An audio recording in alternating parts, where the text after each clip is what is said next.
What is going on, guys? Welcome to your 9th Java game development tutorial. And in this tutorial we're going to be learning how to build some more methods that are going to be useful in our animation. So in the last tutorial we built a method to add a scene, and we also built our constructor, and inside our constructor we called the start method, but we never actually built it. So let's go ahead and add a comment to and we'll build it right now. What this is going to do is start animation from beginning. Good enough. Make sure beginning looks like Beijing, or else your code will not work. So let's go ahead and make our start method right here, and we'll go public and synchronize void start.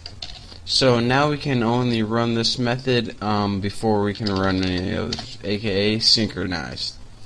So what start is going to do is, remember, we made two variables called movie time and total time right here.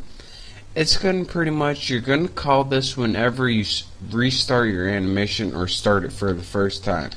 So we're going to set that movie time, or your animation time, equal to 0 right there.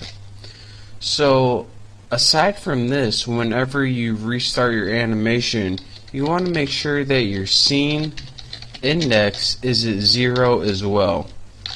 And this means that pretty much you start at the beginning of your animation, and whenever you call this method, and make sure that everything is pretty much reset to 0. So that's all that method does, start. Simple enough.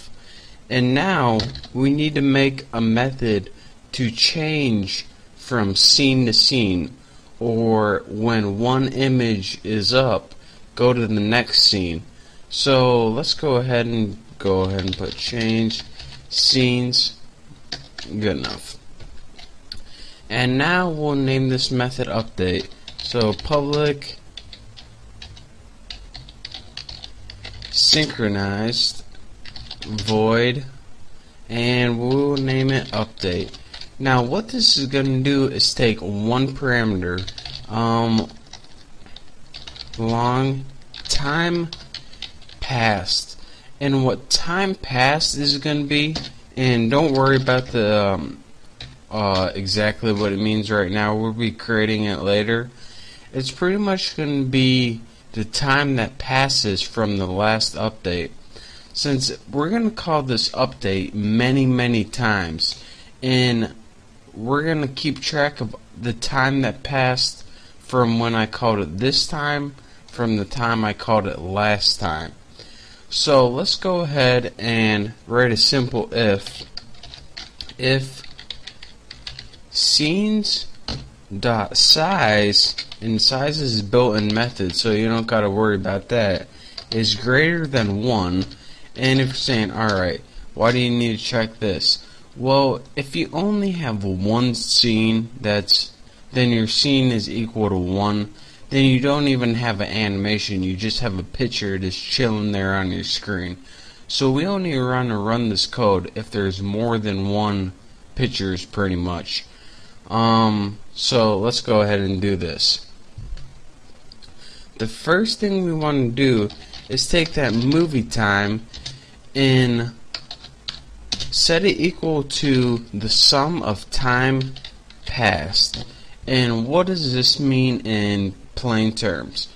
Well, the movie time is pretty much the sum of all the time that passed from last update.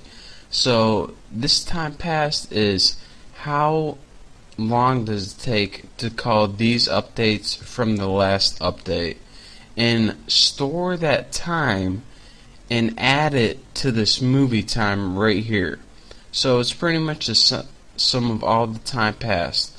So pretty much what you're going to get in the movie time is the total time your animation has run. So now what we can do that is check for something. If movie time is greater or equal to total time like that. And why do we need to check for this? Because we want to make sure the time of the animation itself does not exceed the limit that it should go. And if it does exceed it, if this animation gets done sooner than this, we want to restart the animation. And if we don't restart it, then it's just going to stay still on that last picture. And we don't want that, or else it would be a really boring movie. So let's just go ahead and what do we want to do to restart our animation? Let's go ahead and put movie time equal to 0, and also scene index equal to 0. And if you look up here, this is pretty much doing the same thing.